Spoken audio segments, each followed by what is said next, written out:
All right, I'm resident of Collinwood. With me tonight is friend, fellow YouTuber Daniel Culver Killenberg. How you doing, man?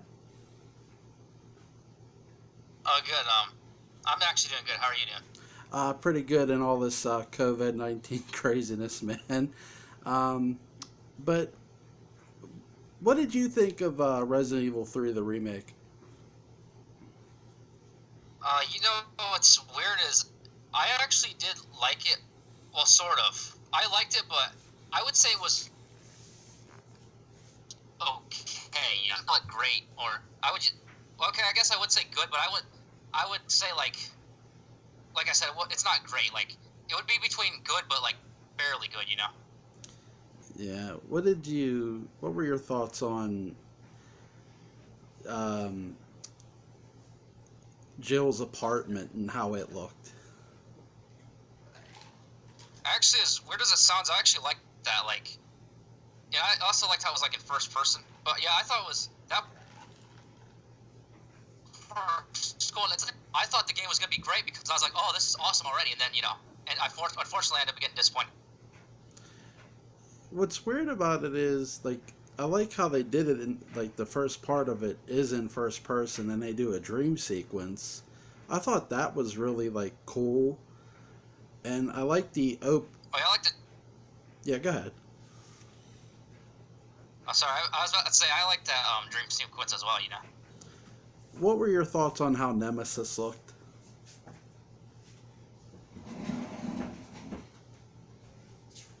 Oh, sorry, I cut off a little bit. Uh, what were your thoughts on how Nemesis looked? Actually, I didn't mind Nemesis's look. I know a lot of people didn't like it because it was different, but I actually, like I said, I didn't. I actually thought it was pretty cool. How'd you like it?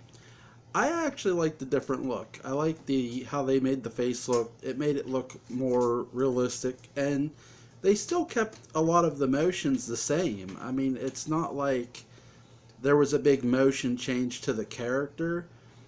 I do the one my biggest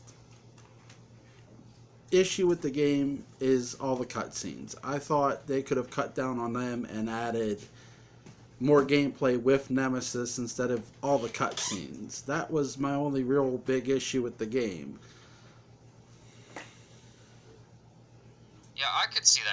Like it seemed more like I know a lot of people are using this, but I'll say it again. So it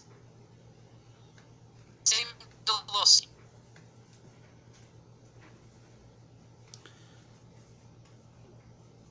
You there? Oh yeah, sorry. I meant to. Oh, sorry. I hate when that happens. But yeah, yeah, I actually agree with you on the cutscenes. I thought it was a little too cinematic, or Yeah, seemed that way. yeah. It. I really did. The one thing I liked was how I liked how they had Jill down in the sewers. That was a really cool moment. I like that. You don't go to the police station, but did you end up by their underground parking lot?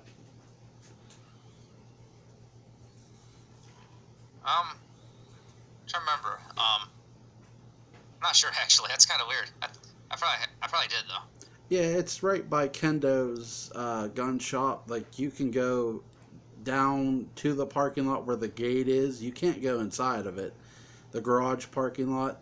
And I forget what's down there. I think it's like ammunition or something. But you can go that far with it. But they give.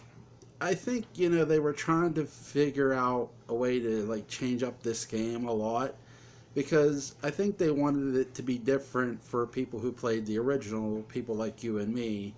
What are your thoughts on that?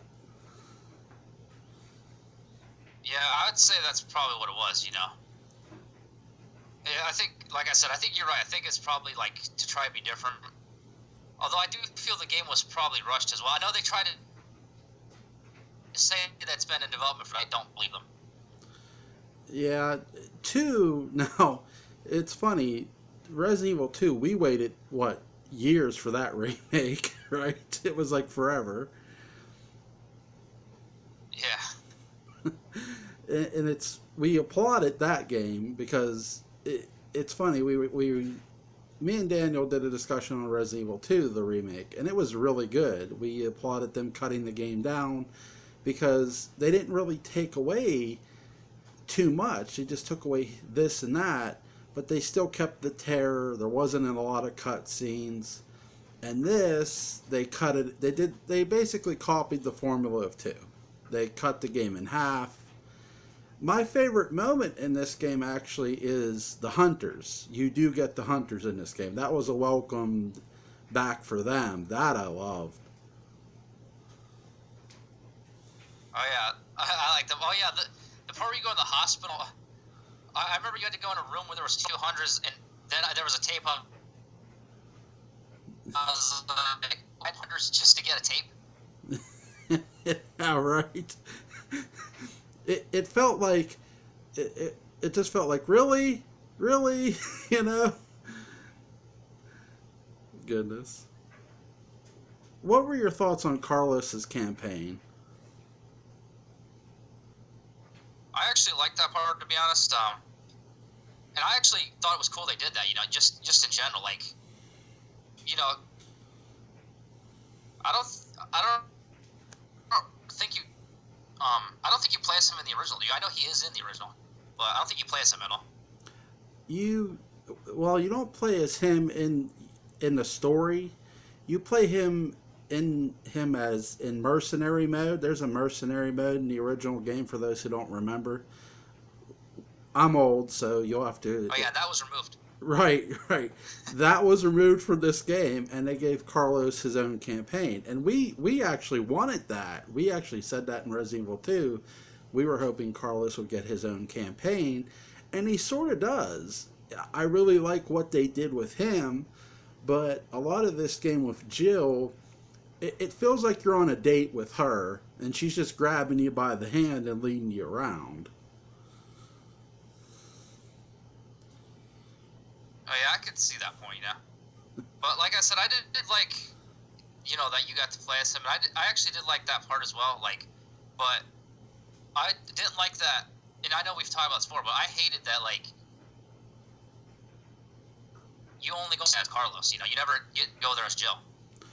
Yeah, I thought that was really strange that they have Carlos go to the police station. He kills Brad. And if you don't kill Brad, I don't think you can. You have to kill Brad to get the stars card, because there was no. I couldn't figure out another. Well, you could knock him down, I guess, but Carlos had this weird punch maneuver you could do that you could knock zombies down with, which was cool. But yeah, you went to the police station as Brad and not Jill. It just. I think with what they did with 2, in my opinion, is a product of what happened with 3. Like 2, they cut 2 in half, and I think they just honestly couldn't figure out a way to tell that police station story with Jill and Nemesis properly, so they cut it out. Yeah, I could see them doing that. And yeah, and you know, they changed how Brad died. Yeah, that's what was really weird. Brad was bitten, and in the original, Nemesis kills him. I think you and I had thought that they were going to kill, maybe have more STARS members for Nemesis to track down and kill, but they didn't have that either. But what were your thoughts on Brad and Jill's cutscenes together?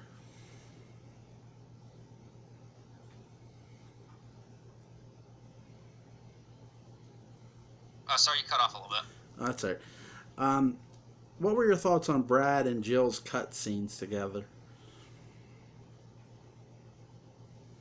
Oh yeah, they were actually kind of interesting. Like, I kind of like how, like, she, you know, Brad actually went to protect Jill a little bit, you know? Yeah. I like that too. I liked how Brad looked. He looked like the Brad we loved and remembered. He didn't look totally different. He looked somewhat different, but overall, I liked how he looked and sounded. I agree with that. Like, but I think that's where they could have done it too. Like, instead of changing how he died, like instead Brad could have, same thing. Like Brad like protected her, and then Nemesis ended up killing him. Yeah, I love.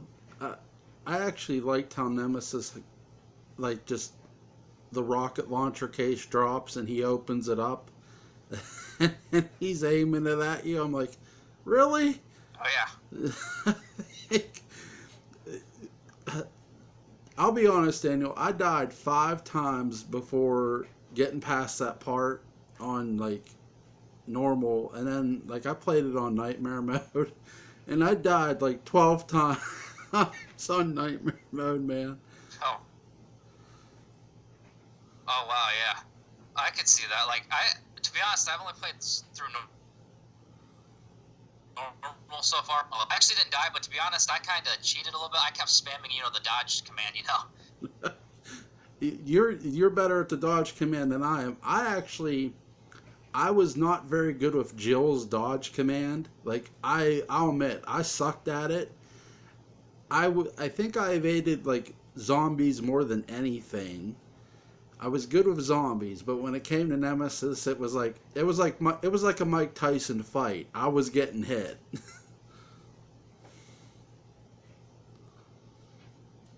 Oh, actually, it's the opposite with me. Like, with me, zombies were more of a problem. I know it's probably really weird to hear, but No, well, here's the thing too. A lot of the zombies in this game, because the outbreaks like starting is like more starting and ramping up. The zombies are more in a group because as Jill, for those who don't know who haven't played the game yet, and I'm sure a ton have, as Jill, you're outside as much as you are inside later in the game. So outside there's a more group of zombies than there is singular zombies. So the evade tactic with Jill can be a bit tricky. Oh yeah, I could see that definitely. I don't know if you know this, but apparently there's a random toy shop in the game, and apparently if you go in it, Nemesis will just stare at you through the window. I didn't try. I know the toy shop's there. I've been inside of it, but I've never gone inside while Nemesis is after me because mainly I'm just running from him like a chicken shit because he runs so fast, you know. But yeah, that's pretty cool if that happens. I mean, Yeah. Yeah, I kind of wonder about that a little bit. Like, I wonder if they did that on purpose or if that's just some, like, programming thing. I got a feeling they took a page out of John Carpenter with Halloween there. We'll just have if Nemesis can't get in, we'll just have him stare at you until you come out.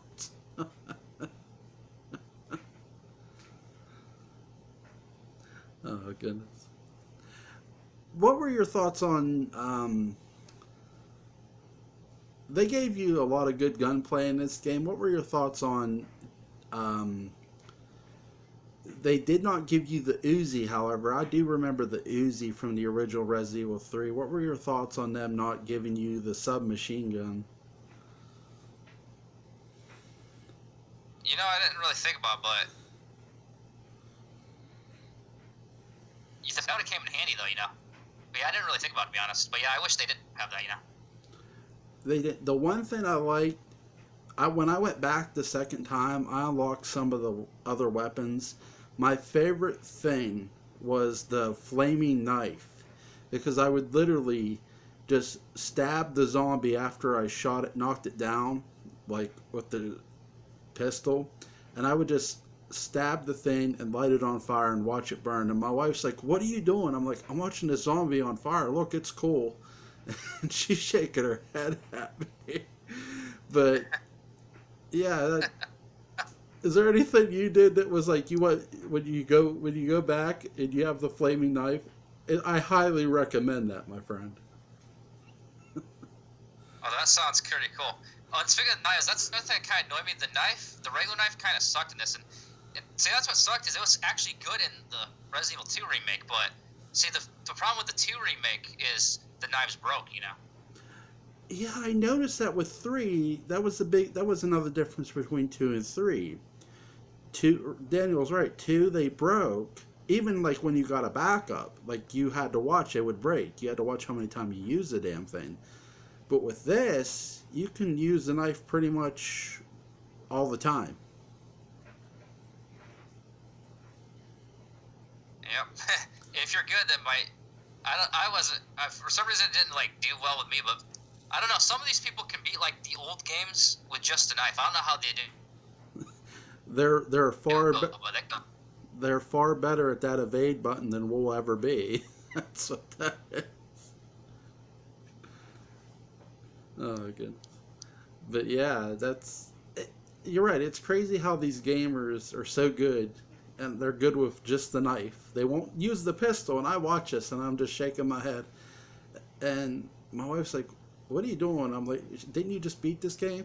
I'm like, "Yeah, but watch this dude with this knife. He's just like Rambo." And I'm like, if I'd go to do this, I'd like die like 6 times before getting it right. So, but yeah. What were your thoughts on? We actually did get the liquors in this game. What were your thoughts on that? yeah, I thought that was pretty cool. Like at least they're in it. Yeah. So I actually like the lickers. I mean, they're annoying to fight, but I think they're a pretty cool creature. Yeah, the liquors are always a joy. Like, they're terrifying, but they're a joy to play against because they're just fun to, like, see.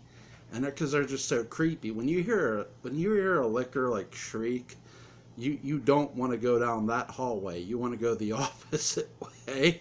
But you want to see them because you know they're... Right, you know they're going to look good. Oh, goodness. What would you give this game? Yeah, Sorry, go ahead.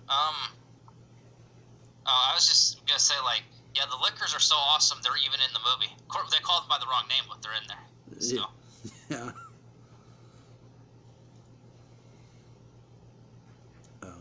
What I'd give this? I'd say like maybe a 6.5 out of 10. Yeah. Maybe a 7.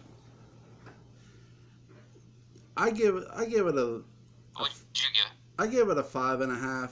I like the game. I like the gameplay. Some of what we got. I like the outdoor feel we got.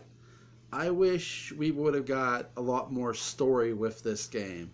I feel that's where, for all the cutscenes they had on one end, I feel the one end where they needed those cutscenes was the backstory for Nemesis, and they just did not have that a lot. They have him getting loaded into the helicopter and stuff, which is cool. It's a cool opening, but I wish they would have got more into the actual showing of the backstory of Nemesis. Why specifically stars? Why did it go after them? Why did Umbrella target stars? That's something that we still haven't gotten from Capcom out of this.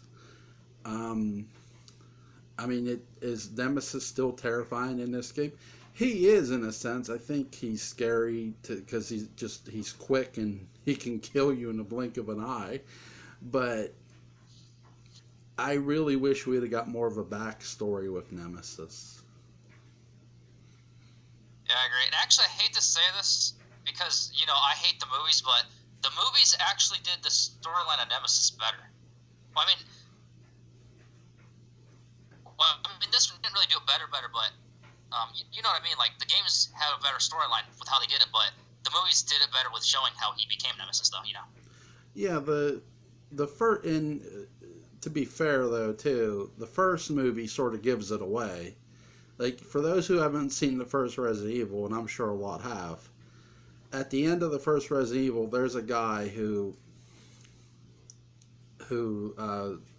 is left alive with Alice, and he gets scratched by the liquor, not the hunter, for the people who made the original, and it alters, because the liquor, it alters your DNA when it scratches you.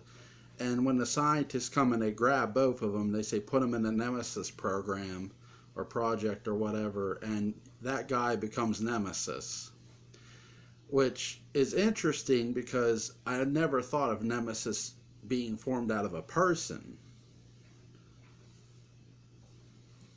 Yeah, me neither. that's a thing. Like I remember someone who he was. I guess supposedly, I don't know how true this is because it doesn't sound very true, but you never know with Capcom. But apparently, Capcom was supposed to reveal who Nemesis was, but never did. But I don't know. Like I said, I don't even know if that's really true. You know how people make stuff up on the internet. Yeah. I do have a theory to run past you, and I don't think it's too far fetched. I think Nemesis isn't a person, but I do think it has a person's brain inside of it.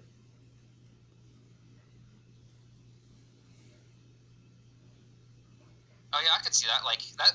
That could be the same with Mr. X too. You know, maybe they're like, you know, something like maybe they're. I think I have heard that they might be a clone of some doctor, but I don't know if that's confirmed or not either. You know. Yeah. Well, the thing of it is, there's so many scientists within the Umbrella Corporation, and so many different scientists have their own project. Look at the one doctor who turned himself into a mutant in Resident Evil 2, you know, into a mutated zombie. He was working on his own project. I mean, so the scientists and Umbrella, we both know that they're just pure nuts in the projects they're working on. Oh yeah, it's true. I don't know if you actually caught this, but I'm not gonna talk too much about it because you know many people might not want me to spoil. But you notice I actually used some inspiration. Well, I wasn't. I used some evil as inspiration for my Dragon Ball GT story. I don't know if you actually caught on to that. I caught on to the experimentation, so yeah, I did catch on to some of that, which I think that's cool. It's not a bad idea to mix a little bit what you're doing because you're telling a different story in variation. And it's not like the Red Ribbon Army wouldn't do experimentation. I would expect Red Ribbon Army scientists to do experimentation. Look at Dr. Genro, whatever his name was. He literally he was taking cells from the other characters. So it's not far fetched. I loved what you did there with that. I thought that was a really nice job. You've done really good with your story so far. Oh, thanks. Yeah, like I said, I didn't want to make it too obvious, but then again, people probably know because how big of a fan I am in Resident Evil. So a lot of people who know me probably have already made that connection. Yeah, it's really, if you haven't checked out Daniel's Dragon Ball GT continuation, I highly recommend you do. Definitely worth checking out. But who do you think they'll cast in this potential live action movie we might get? Who would you want to see, I guess? Talking about it, I've been thinking about it, the woman who plays Jill in Resident Evil 3. I kind of wonder if they're just going to use her for Jill at least. Yeah, I think there's a lot of actresses who could play in this movie, and depending on where they might start it, if they started in the mansion, I could see Jill. If they started in Raccoon City and they do Claire, I do have a favorite for Claire, and I think we both agreed on this. I want Andy Matichak for Claire. Oh yeah, definitely. They got to get her. Yeah. Well, I don't say. Oh, you can't. I shouldn't say got him. Right. Because sometimes the harder you pursue an actress, it might not go the way you want. Right. But I kind of wonder if they're going to use the people who played them in the recent games, since you know how modern games they actually scan their faces. Yeah, they did the same thing with Final Fantasy VII. I think the one girl who voiced Aerith is actually a YouTuber. I think her channel is Strange Rebel Gaming, if I'm not mistaken. Brianna White. but yeah, I thought they did a good job there with that. I mean, that blew me away because there was a lot of gameplay and a lot of scenery. The one thing I'll tell you my biggest thing that I liked about Resident Evil 3 Remake, and it was this. I love the fact that you got to face off against some poisonous spiders in the game, and they were a pain in the ass. Oh yeah. Oh, how did you feel when Nemesis started like? I know a lot of people are saying he turned to a dog. I wouldn't say that, but how did you like when he started like turning more animal like, you know? I thought that was a neat touch how they did. That's actually my favorite cutscene. Like coming off the train when you're getting out. I mean, Jill looks like complete hell. And you're walking across the bridge, and she has the actress has the line of the century. You know, bitch can't even swim. I laughed at that so hard. And then when he came out of the water like animalistic, I'm like, oh shit. Yeah, that was but we kind of knew that was gonna happen because that happened in one of the later trailers before they released it. Yeah, I didn't watch the Well, not that, but I mean the animal thing, you know. right. I tried to not watch too many trailers for the game. I watched the one trailer you sent me, and it was like the early release trailer, and I watched it, and that was it. And I like, I'm glad, like, we try not to do too many spoilers, you and me, like, going into games, because I want to be surprised by what I see. So when I saw the dog, it was like like him change into like an animalistic beast at that point in the game. It was a welcome surprise for me. I liked the change up there. Yeah, I thought it was interesting. I know a lot of people some people complain. I shouldn't say a lot of people, some people complain, but I didn't mind that because you know how Resident Evil creatures are. They're always like mutating and stuff. Yeah, because I mean that's the thing. They're a part of an experiment, and an experiment is all about mutation.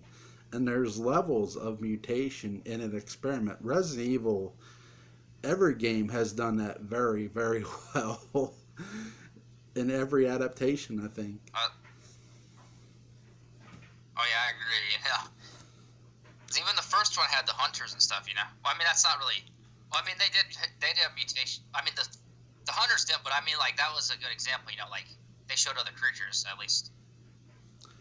Why I got you on here? Well, we're obviously not just going to discuss Resident Evil 3 because that would be no fun. Um, what were your thoughts on the character of? Well, I got a question for you. Even though they don't show it in Friday the 13th Part 4, the final chapter, do you think Tommy Jarvis may have seen his mother's body?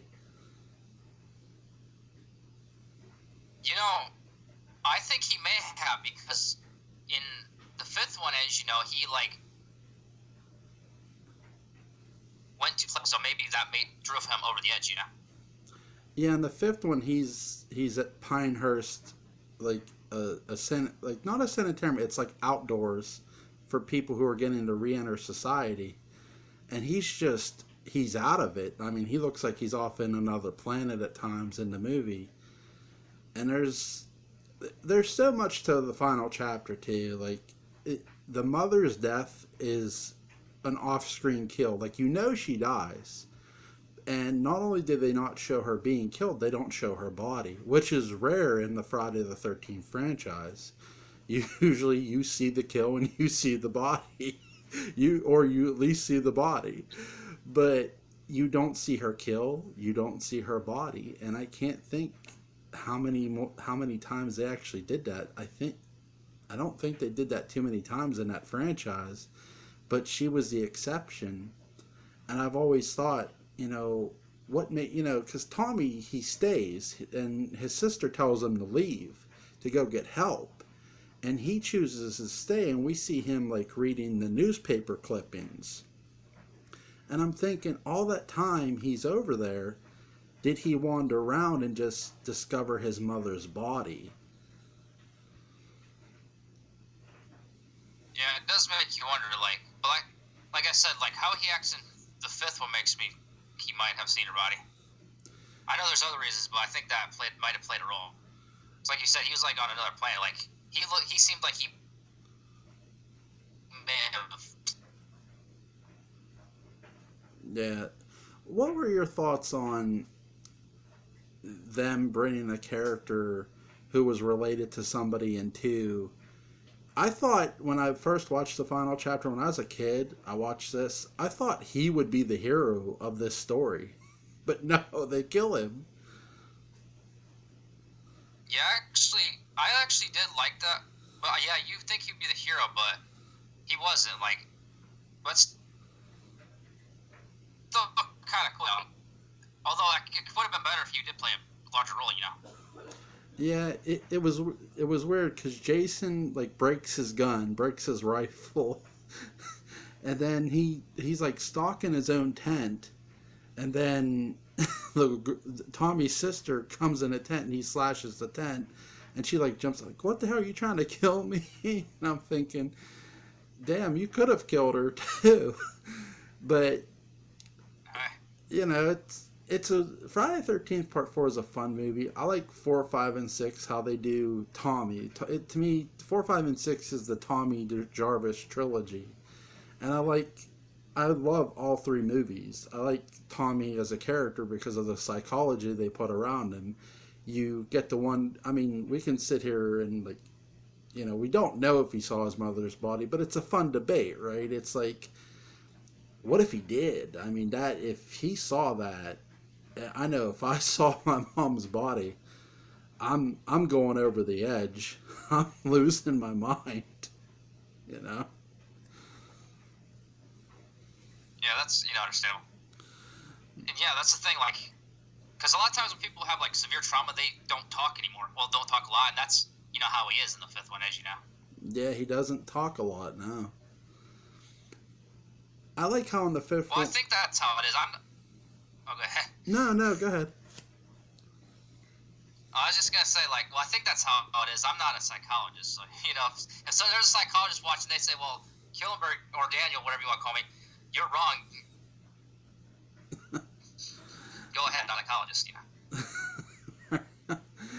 Well, here's the thing, too. With Tommy in 5 and him not talking, it sort of adds to Roy Burns, because Roy Burns, who watches his son die, and you don't, if you watch it for the first time, you're not knowing that, right? But when you watch it, you're thinking, here's Tommy, who is so... It's not that he's just scared of seeing Jason. To me, when I watch 5 every time, Tommy is scared of becoming Jason. I think that's a lot of what the end of 4 is trying to tell you, with especially the hospital scene where his sister, if you listen carefully, his sister, I think, is questioning a cop about her brother's behavior, about him hacking at Jason's body, and he's evading her, not answering it, and finally he's just had enough of her probing, her pushing for an answer, and he's just look, he acted in a way any brother would have acted. He protected you. And to her, she didn't quite believe that, because to her, this was a kid she was around all her life. To her, he crossed the line. So I'm just wondering, with 5, he was scared of becoming Jason, not just, seeing him, because, well, Jason was dead, in 5. I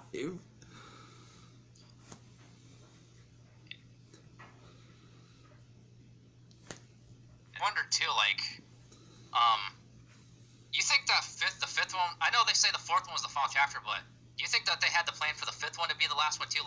Maybe it was supposed to be a comic and kill him, then that was the end, I don't think, anytime I hear final, to me nothing is final until it's final. Okay, was technically, even though Freddy's dead, Freddy died, but did Freddy really die? Did he go away? No. I mean, even though A New Nightmare is not canon with the rest of them. We still see Freddy, right? So our horror Well, vil- that's right, our horror villains never really go away. I mean, we can sit here. Look, Halloween Kills, whether Michael dies or not. It's not going to be the last, right? The last Halloween ever, right? That would be absurd. One day they're going to make another Halloween, and there's going to be Michael. oh, that's true. Yeah, yeah, that's the thing too. Like with Halloween Ends, like I know it's not that's not gonna happen because if you watch the trailer for the sixth, that says that's the final confrontation with Mike, with Mike Myers. Right, right. If you watch, here's the thing: H2O and 2018 have the same trailer pitch. The final confrontation between Michael and Laurie, right? Well, that's not true. Oh, I just realized they did it twice in a row too. They did it with the sixth one and the H2O. Those are only 2 movies away. Right, right. Oh God. Not 2 movies away. But you know what I mean? It was right after the other. Right, 1995 and 1998. That's not a big stretch, right? It's only 3 years, right? But again, I mean, icons never really die. I mean, it's the same thing with a fan base or a franchise.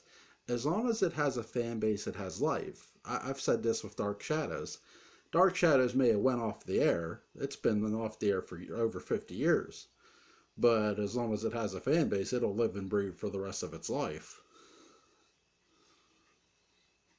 That's true.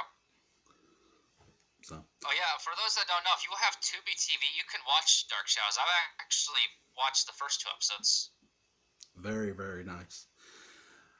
I hope you make it to episode 211, my friend, and you watch the arrival of one Barnabas Collins. You have a ways to go. Oh wow, oh wow, that is a ways, but I think I might make it. I think you'll really enjoy. I'm surprised people watched it for that long, though. To be honest.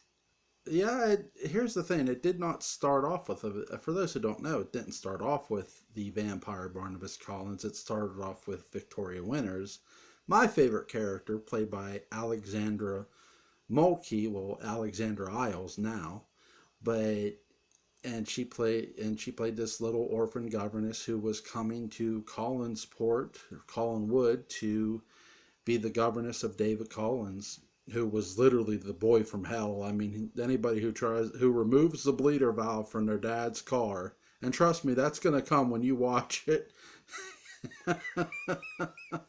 Those episodes. Oh yeah. Those episodes are coming for you, but I've seen them like I've gone through the Coffin box set like 5 times, and I'm on my 6th, and I'm like back into like the 1795 storyline.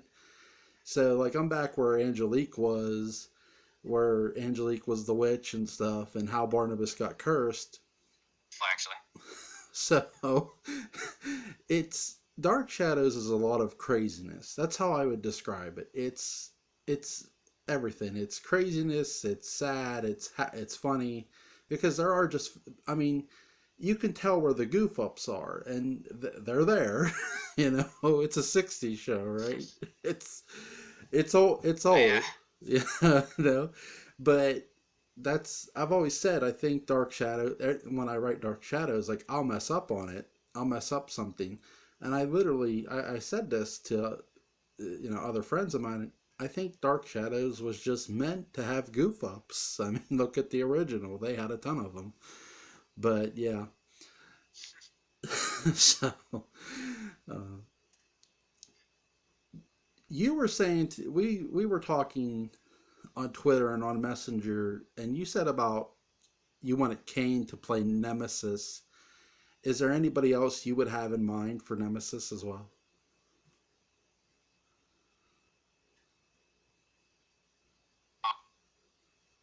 You know, this. Oh wait, maybe not him. I was gonna say the Great Khali, but I don't know about that. You know. Yeah. I mean, Kane even looks like him, but I gotta think of someone else too, though, because you said someone else. Let me think. Who else is like tall like that?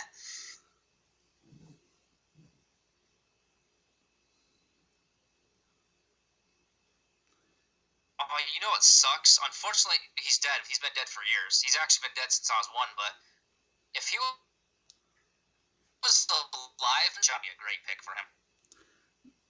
Can you repeat that? You cut out. I'm sorry about that. Oh, that's fine.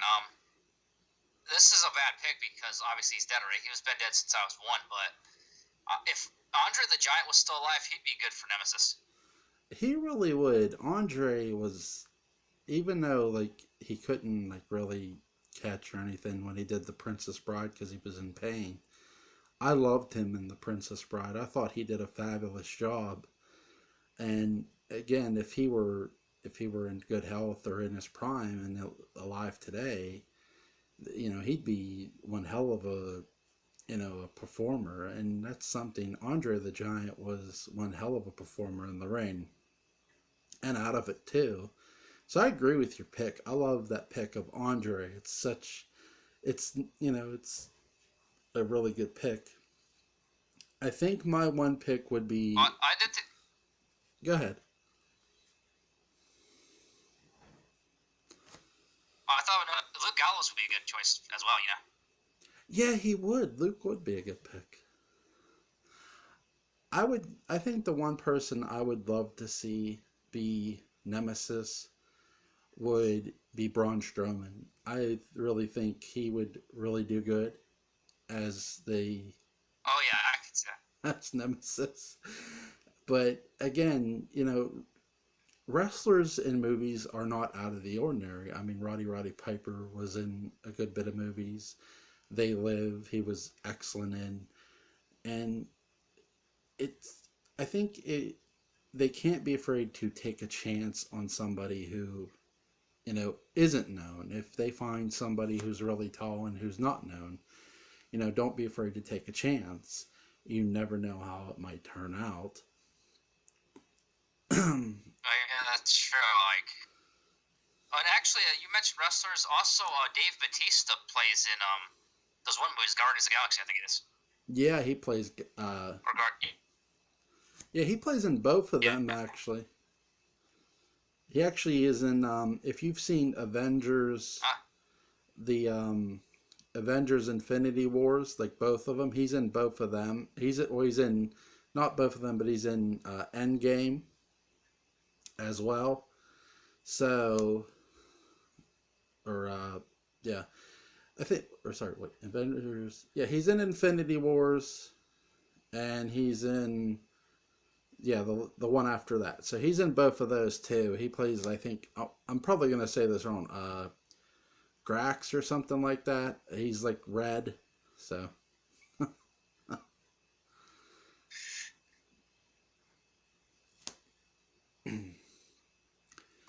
Honestly, I'm surprised more wrestlers don't play in superhero movies because wrestlers are naturally look like superheroes. Yeah, I think that it all depends on Hollywood. We've sort of touched on this before that Hollywood is going to choose who they want to be in the movie, and that's the one thing I'll give a lot of credit to John Carpenter. How many people would have casted Roddy Piper in They Live? Not probably not many, and he does. And Roddy Piper is an amazing performer, and he was one. I mean, if you go watch his older stuff, his older Piper's Pit, he smashes a coconut over Jimmy Superfly Snuka's head, and the interview into that is just phenomenal between him and Snuka. It's just amazing. And they both, I mean, I think Roddy Piper was truly ahead of his time as a performer. Yeah, I could see that. And for those that don't know, They Live in is when Roddy Piper says the iconic role. I'm here to kick ass and chew bubblegum. I think it's chew bubblegum. I'm all out of bubblegum. I know a lot of people know that line, but a lot of people might not know that he actually said that. Yeah, he says it after he walks into a bank. Oh goodness! Yep, it's one of the most iconic lines in history, and so Do you, okay, here's one for you because I know this has gone back and forth here a while back ago. If they do a Nightmare on Elm Street, whether it be remake or reboot, do you think Robert Englund returns as Freddy? I've been wondering about that too, because he's a little on the old side, but I think maybe he'll either make a cameo or maybe he will play him again. But I think he could make a cameo, like, and I hope he does. Like, maybe like Freddy could disguise himself as a so-called old man, but then it's actually Robert Englund without the makeup on. Yeah, I could see that too. I hope, I just want, whether he comes back or not, to me, if he comes back, I want him to come back on his terms, not because he just wants to come back because no one else, they don't want anybody else. You know what I mean? They don't want to do it without him. I want him to come back because he wants to be back in that role. I think that's the one thing that I've seen on social media because he's gone back and forth on this. One minute he has said he wants to, he's thought about wanting to be Freddy again, and the next minute, no, I don't want to be Freddy no more. I want him to want to be Freddy. Oh yeah, yeah. You know what I mean? I want him to want to be Freddy again, not just be Freddy because they don't want anybody else. But if he doesn't, I think the one thing fans should accept is, sometimes you have to move on and get somebody else. I don't think Jackie Earle Haley did a bad job. I just think he was surrounded by bad writing. You and I have discussed that before, and I really think there could be another actor who plays Freddy Krueger. I just think they have to have faith. Oh yeah, I agree. And also another thing, I was gonna say this in my review, but I didn't really. I think I did kind of say it, but I didn't directly say it. But with the remake, I also didn't like how manipulative it was. Like, they made you kind of feel bad for Freddy. Like, there's all like, whatever I did, whatever you think I did, I didn't do, and then turns out he was guilty all along. But you made us feel bad for him, but it turns out he's actually guilty. If you're gonna have somebody as innocent, like, to me, for especially going in, I went to theaters to see the remake, and the one thing when I walked into it with an open mind, and by the time they start suggesting the boy did say, whatever you think I did, I didn't do, and I'm thinking, well, what did I didn't really quite get what he was meaning. Because again, they were kids, they didn't really remember, a lot of them didn't remember what was, done and said. So he didn't really know what he was talking about when you first saw it. And then later they reveal that they think that the other kids who are still alive think he might have not have done it, the child molestation. And I'm thinking, okay, you really needed to say that a lot earlier and not have him kill somebody because, once he kills somebody, whether he's guilty or not, I don't give a shit. He's already murdered people in their sleep. It's just like, I don't give a shit. It's like, you've lost me. Well, that's true, yeah, because he was like you said, he was a killer anyway. And see, that's where I kind of like the original Freddy better. I'm not blaming, Jackie because it's not really his fault because he didn't write the script. But I like it better how he was in the original. He was a child molester. Yes, he was, and killer.